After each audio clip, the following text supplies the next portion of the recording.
termasuk rumah petani nanti kita benahi menjadi suatu kawasan yang indah, ya, yang bersahabat dengan lingkungan, bersih. Nah, jadi di situ nanti kita masuk koperasi kita yang kita rencanakan dengan beberapa mitra kita nanti untuk membangun yang sedang melaksanakan proyek ini, termasuk ini kita nanti dengan Agrinas ini bagaimana untuk kelapa sawit ini ya.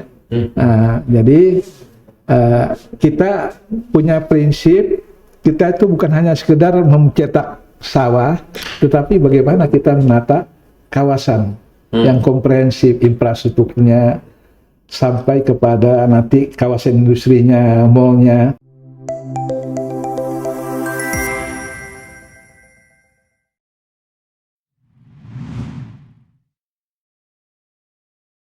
Kopi bareng MJH, ngobrol santai penuh makna.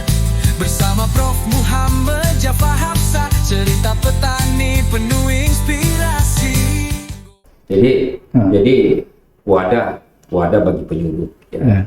Merasa dengan organisasinya ini sungguh-sungguh menjadi empowering ya kepada penyuluh ya. Nah, jadi itu tentang bagaimana penyuluh dan bagaimana petani ya. Nah, penyuluhan sendiri kan Pak Ketua ya, per definisi bagaimana kita bisa menjelaskan penyuluhan itu, per definisi apa sih Pak Ketua? Ya gini, kita sebenarnya ini kan penyuluhan itu sama dengan pendidikan Pak. Cuma satu formal, satu non formal kan. Nah, tujuan kita ya jelas meningkatkan knowledge ya, skill. Tapi yang penting juga karakter nih, karakter moral dan karakter kinerja. Ya. Nah, oleh karena itu kami juga dalam kerangka menyelesaikan Perpres untuk Impres nomor 3 Pak. Kita harus menegaskan semua komitmen ini, terutama di lingkungan pertanian, bahwa urusan penyuluhan ini merupakan urusan wajib konkuren, bukan pilihan. Karena ini pelayanan dasar. Karena kan kita tidak mungkin menyekolahkan petani kita, rumah tangga petani kita yang 27 juta keluarga sekarang ke IPB, ke itu akan juga ditarik ke pusat ya. Baik. Ya Pak Ketua. Nah kemudian Pak Ketua, organisasi kita ini kan organisasinya penyuluh, organisasi kemasyarakatan, organisasi profesional, organisasi profesi. Nah kemudian Perhiptani, bagaimana petani-petani itu paham ya dan mendapatkan pengakuan bahwa Perhiptani itu eksis ya, dan dia banyak sekali manfaatnya terhadap petani. Bisa sedikit apa tanggapan petani terhadap Perhiptani ini Pak? Ya. Jadi kita melakukan tentunya sosialisasi, terutama dari kawan-kawan penyuluh. Dalam setiap kegiatan Perhiptani kita libatkan penyuluh dan petani. Dan sekarang memang ini kan kita tidak semua bisa menjangkau wilayah yang begitu luas. Tetapi juga kita bekerja sama dengan KTNA ya, Kontak Tani Nelayan Andalan. Bagaimana sama-sama kita ini antara dua organisasi ini saling memperbesar ya sinergi. Nah, sehingga KTNA memerlukan keberadaan Perhiptani, karena KTNA ini kasih petani. Kalau KTNA alhamdulillah, karena kita hampir tiap bulan dengan ketua umum kita komunikasi, juga kawan-kawan di provinsi berkomunikasi. Nah, dengan cara ini tentunya kita saling mengenal, saling memperkuat persahabatan dan terutama persatuan dan kesatuan dalam rangka kita mewujudkan ketahanan pangan. Ini yang kita lakukan. Dan juga kepada penyuluh, di samping pemerintah memberikan reward and punishment, kita dalam acara Rakernas kita selalu memberikan reward kepada penyuluh-penyuluh kita yang berprestasi. Dan kita libatkan juga petani yang sukses. Dan selanjutnya dalam rangka sosialisasi kita juga mengadakan podcast seperti begini, Zoom meeting, hampir tiap bulan yang melibatkan juga KTNA. Nah, bukan hanya penyuluh. Ini dalam rangka kita sosialisasi. Ya, Ketua. Itu kita kan mempunyai organisasi di bidang pertanian, ya. Di bidang petani dan pertanian ada KTNA, ada HKTI, kemudian ada Perhepi, ada masyarakat perbenihan, ada masyarakat penyuluh, ada dewan kopi, ada dewan beras, ada dewan jagung dan ya. Ya, kalau terlihat bagaimana kolaborasi, bagaimana hubungan ya dengan organisasi profesi tersebut ya perhimpunan ini. Ya. Nah, sebagaimana tadi kami sampaikan bahwa tujuan kita berorganisasi ini adalah bagaimana meningkatkan kesejahteraan anggota kita penyuluh tanpa APBN APBD. Oleh karena itu, usaha kita kan tidak mungkin membentuk PT perusahaan karena anggota kita ini kan sebagian besar adalah pegawai negeri. Maka kita memilih usaha kita adalah koperasi. Kita membentuk koperasi induk di pusat, kemudian koperasi cabang kita di wilayah. Nah, koperasi kita ini dikelola oleh penyuluh yang nanti melayani petani dari hulu ke hilir. Ya dulu pengganti KUD lah, sekarang kita harus wujudkan ini. Nah, di dalam kita berbisnis ini, kita melibatkan semua organisasi profesi itu yang bergerak dalam benih, ya tentunya nanti bagaimana kita memasarkan benih daripada masyarakat perbenihan, organisasi Perhepi, bagaimana nanti kita ilmu-ilmu yang mereka bisa kita kembangkan di koperasi kita dengan melatih nanti manajer-manajer kita. Jadi ini yang kita lakukan dan insya Allah kita sudah dapat mitra sehingga nanti kita bisa lebih mengintensifkan komunikasi kita dengan para stakeholders ini supaya kita ini intinya saling membesarkan gitu kan, saling membuat orang senang ya dengan kehadiran kita. Dan ini yang kita lakukan dan insya Allah nanti pada saat Rakernas di Palembang kita akan teken kontrak dengan mitra-mitra kita dari hulu ke hilir. Rakernas ya. Rakernas insya Allah tanggal 13, 14, 15 di Palembang Juli bulan depan. Nah, ini kita merangkul sifatnya Pak ya. Jadi dan untuk merangkul kita ini tentu ada sesuatu kegiatan di mana orang itu punya knowledge-nya, punya skill-nya terimplementasi dengan kegiatan kita ini. Itu yang kita lakukan dan sudah banyak yang kita sudah lakukan, Pak. Jadi sudah. Ketua, saya kan, apakah saya pengurus perhimpunan ini? Ya, Bapak sebagai anggota Dewan Pembina. Oh iya.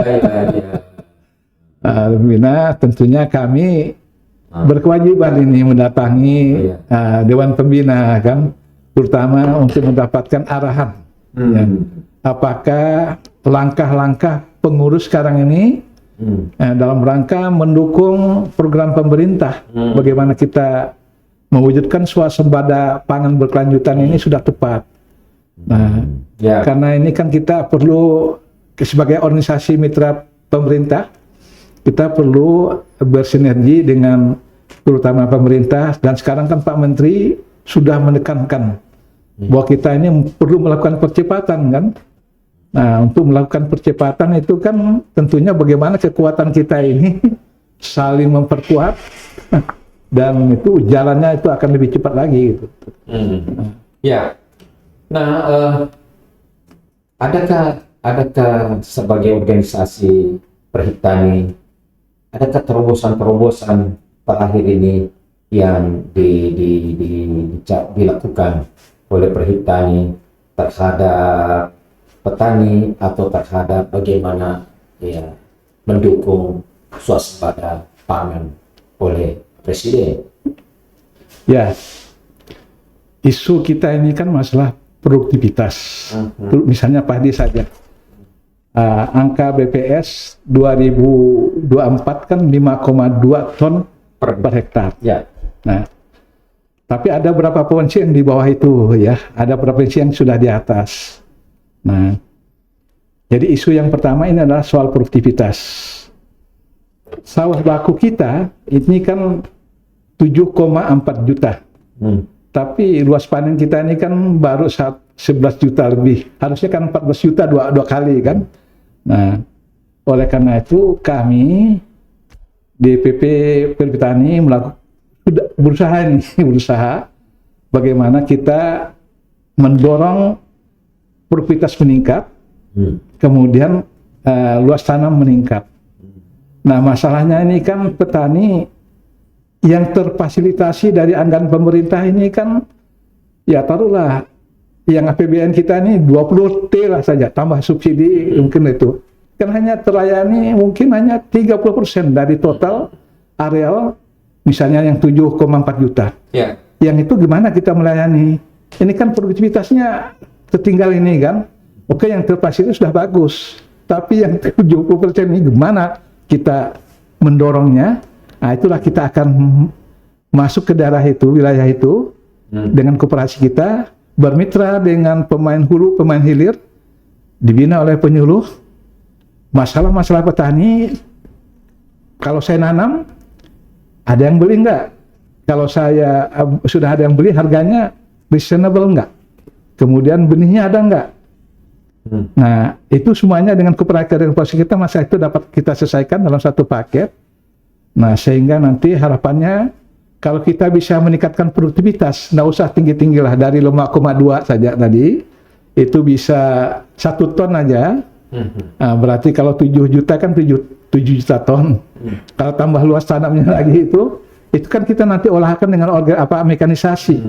Nah, kita olah dari tanam sampai dengan panen, itu kita berikan pelayanan dengan ubja. Jadi petani tinggal telepon saja dengan penyuluh, tolong olahkan, nanti mau bayarnya bisa dengan bayar setelah panen, mau cash silakan, atau sistem bagi hasil silakan.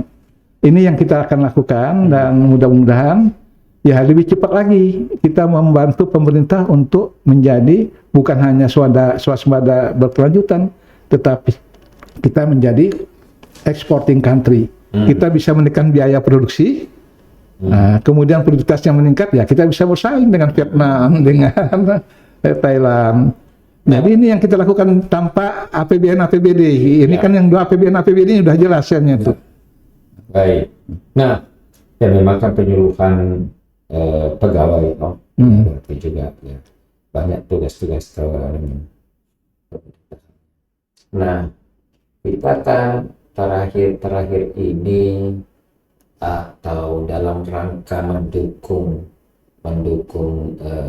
swasembada pangan, intensifikasi tadi kan, ekstensifikasi dan diversifikasi, itu fondasinya. Nah, sekarang kan tadi luas tanah kita cuma 7 juta, kemudian luas tanam padi ya 11 juta ya. Kemudian dari sini kemudian kan terjadi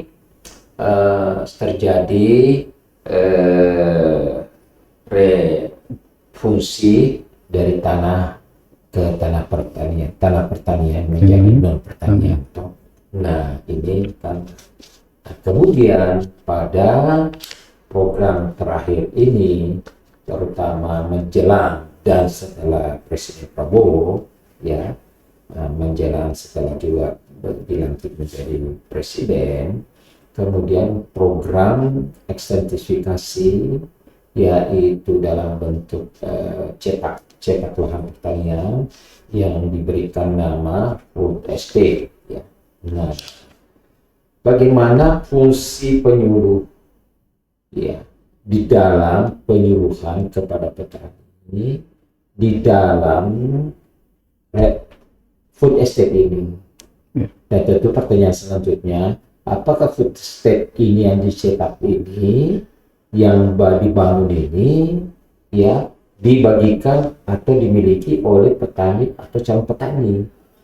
Nah, kalau memang demikian, itu bagaimana penyuluhan Bapak bekerja di situ?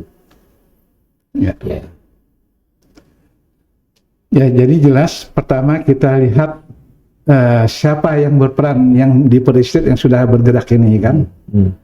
Tentunya kita harus bergerak di mana kita bisa mengisi ya. Yang pertama dari sisi konsep ya. Kita membangun food estate itu bukan hanya membangun sawah, cetak sawah, tapi kita bagaimana membangun suatu kawasan ya. Kawasan bukan hanya untuk pertanian tapi integrated ya. Bagaimana menata termasuk pemukiman. Jangan kita menciptakan kumuh baru, termasuk rumah petani nanti kita benahi menjadi suatu kawasan yang indah ya, yang bersahabat dengan lingkungan, bersih. Nah, jadi di situ nanti kita masuk koperasi kita yang kita rencanakan dengan beberapa mitra kita nanti untuk membangun yang sedang melaksanakan food estate ini, termasuk ini kita nanti dengan Agrinas ini, bagaimana untuk kelapa sawit ini ya. Jadi kita punya prinsip, kita itu bukan hanya sekedar mencetak sawah, tetapi bagaimana kita menata kawasan yang komprehensif, infrastrukturnya, sampai kepada nanti kawasan industrinya, mallnya. Nah, kita juga kan belajar dengan LC kan, dia membangun satu kawasan yang tadi daerah kumuh dikumpulkan, tapi mereka membangun apartemen. Tapi ruang penggerak ekonomi adalah industri. Industri. Tapi kita ini kan pertanian, lokomotifnya nanti. Ya, Pak pertanian. Pak Ketua, Ya. siapa yang punya itu food estate itu? Petani. Tadi bagi-bagikan tanah atau pengusaha? Nah, jadi sebenarnya food estate ini adalah yang diutamakan adalah petani. Tetapi keberadaan pengusaha nanti di situ perlu, dan tentunya nanti kita akan mitrakan dengan koperasi kita. Karena kita inginkan ada satu kebersamaan lah, tidak saling mematikan ya. Jadi kita yang pengusaha yang sudah masuk di situ, bagaimana dengan koperasi kita, dengan petani kita saling memperbesar. Jadi kalau petani baru atau petani lama yang dikasih tanah di situ? Jadi gini, ada petani lokal, ada petani yang didatangkan dari luar wilayah itu. Jadi konsepnya kalau sudah kebijakan Pak Menteri sudah jelas, yang diutamakan adalah petani. Petani lokal. Ya, petani lokal. Jadi baik luasannya maupun calon petani. Iya. Jadi kita tetap mengacu arahan pemerintah, yang kita utamakan adalah petani. Nah, berarti penyuluh bekerja di situ untuk menjelaskan bagaimana mengolah lahan-lahan baru, bagaimana tentunya termasuk tata kelolanya. Penyuluh selalu tentu menyampaikan seperti itu. Ya, ini memang kenapa konsepnya itu daerah baru itu Pak Ketua, berarti harus kan ditata ya dari awal. Nah, kalau dikombinasi dengan lingkungan termasuk pemukiman, ya sesungguh kita penyuluh kita harus benar-benar mempunyai kapasitas untuk menyampaikan hal itu. Karena di sini bukan saja penyuluh bertanya gimana saya bertanam padi Pak penyuluh, kan tidak. Nah, tapi bagaimana saya menjadi pengusaha di wilayah baru ini ya. Nah, saya itu kira-kira saya berada di mana, nanti saya tinggal di mana, nah itu yang menurut saya sebanyak arah pertanyaan saya, bahwa penyuluh kita di sini ya harus mempunyai kapasitas tambahan ya pengetahuan, karena petani itu tidak mau tahu kan, bahwa apa saja yang dia tidak tahu ya ditanyakan dan minta pendampingan dari penyuluh. Nah, alhamdulillah sudah seperti itu, bahwa penyuluh sudah terlibat di dalam bagaimana pelaksanaan tata kelola perluasan area pertanian ini. Oke, kita sudah tidak terasa waktu ini. Pak Ketua, apa harapan-harapannya? Ya, apa harapan-harapan atau apa pesan-pesan Bapak ya kepada perhutani, ya, teman-teman pengurus perhutani, kepada petani, dan apa harapannya kepada pemerintah ya, dan juga harapannya kepada organisasi-organisasi profesi pertanian yang lainnya. Itu Pak Ketua. Ya, satu kata saja. Ya, bagaimana kita membangun sinergi semua stakeholders. Nah, mulai dari pemerintah. Ya, kalau pemerintah kita tidak minta APBN, tidak, tapi minta dukungan kebijakan. Bagaimana tadi koperasi kita ini penyuluh dengan koperasi yang sudah kita berikan nama Koperasi Pertani Berkah Sejahtera, itu kita sampai di level kecamatan. Tapi Koperasi Merah Putih yang sudah dikembangkan pemerintah ini kan di level ke desa dan kelurahan. Itu kurang lebih 80.000. Nah, oleh karena itu bagaimana nanti kita membangun sinergi ini antara koperasi penyuluh dengan Koperasi Merah Putih, dan harapan juga penyuluh nanti jadi pengurus di Merah Putih supaya kita saling sinergi. Nanti kita menghasilkan satu produk yang sama, satu merek yang sama, kualitas yang sama. Jangan kita saling ini sesama ibaratnya di kota saling. Itu yang harapan kita. Oleh karena itu kita hanya ingin bagaimana pemerintah nanti mendukung SDM kita, manajer-manajer kita yang ada di lapangan ini betul-betul mempunyai 4 kompetensi: leadership, kemampuan managerial, entrepreneurship, dan skill. Itu yang ingin kami bangun dengan semua stakeholders, mulai dari petani. Nanti petani kita yang punya kemampuan ini kan kita juga harus berikan kesempatan untuk memimpin, memanage koperasi kita. Jadi kita harapkan nanti akan timbul nanti entrepreneur hebat. Kalau kita di 5.000 kecamatan, kita akan mempunyai calon-calon entrepreneur yang nanti bergerak bukan hanya di kecamatan, tetapi nasional dan harapan juga internasional. Dan ini kita harapkan anak-anak muda nanti. Dan kita juga sudah diskusi dengan kawan dari Polbangtan, Universitas, anak-anak yang punya bakat untuk menjadi leadership, kemampuan manajerial, entrepreneur, ya bisa kita rekrut nanti koperasi kita yang menggaji, Pak. Nah, ini yang kita harapkan, dan kita juga sudah mulai nanti berkomunikasi dengan koperasi, dan insya Allah nanti dalam waktu tidak terlalu lama kita bisa komunikasi dengan Menteri Koperasi, bagaimana kita saling memperkuat ini. Jadi kita harus menghilangkan pemikiran gitu, saling memperkecil, tapi kita saling memperbesar. Saya kira itu kata kunci yang paling ini yang kami ingin sampaikan, Pak. Tapi Ketua, tetap kita mengharapkan bahwa para penyuluh itu kan ditingkatkan kemampuannya, ditingkatkan kapasitasnya, ditingkatkan pengetahuannya.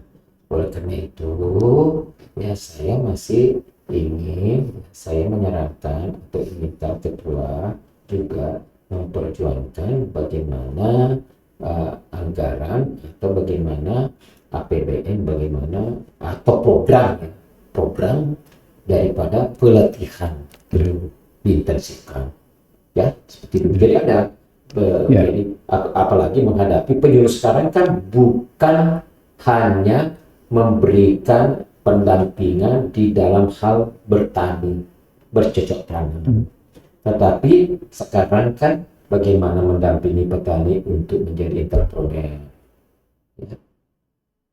kemudian bagaimana mendampingi petani untuk menjadi eksportir, bagaimana menjadi petani yang tadi melalui koperasinya juga, ya, koperasi petani dan koperasinya perhitaninya yang juga punya bermerek putih itu kan. Maka pemerintah dapat disiapkan infrastruktur kepada penyuluh.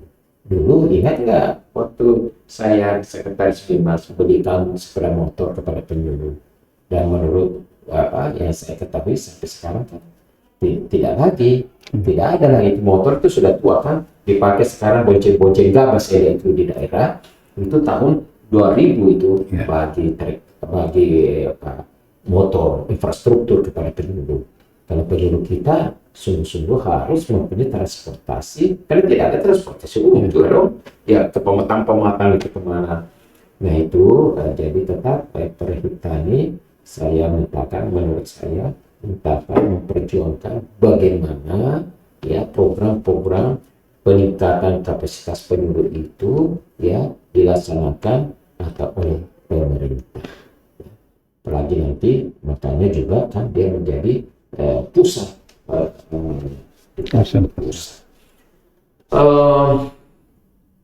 Pak Ketua, kan Bapak sudah memberikan banyak informasi ya, yang kita sharing kepada masyarakat, kepada sahabat-sahabat, baik sahabat petani, baik sebagai pengusaha tani, sahabat-sahabat kita dari pertanian yang multifungsi, maksud saya petani-petani ikan, petani kebun, petani pangan, peternakan, petani-petani hasil hutan.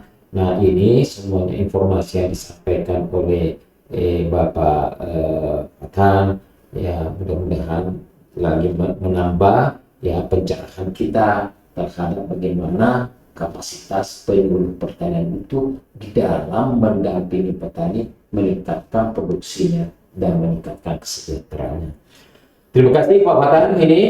Ini bukan kesempatan pertama kita bertemu, nanti kita akan ketemu lagi dalam untuk lebih mendetailkan fungsi-fungsi perhimpunan petani atau sekaligus mensosialisasikan bagaimana perhimpunan petani bekerja ya terhadap penyuluh dan terhadap petani.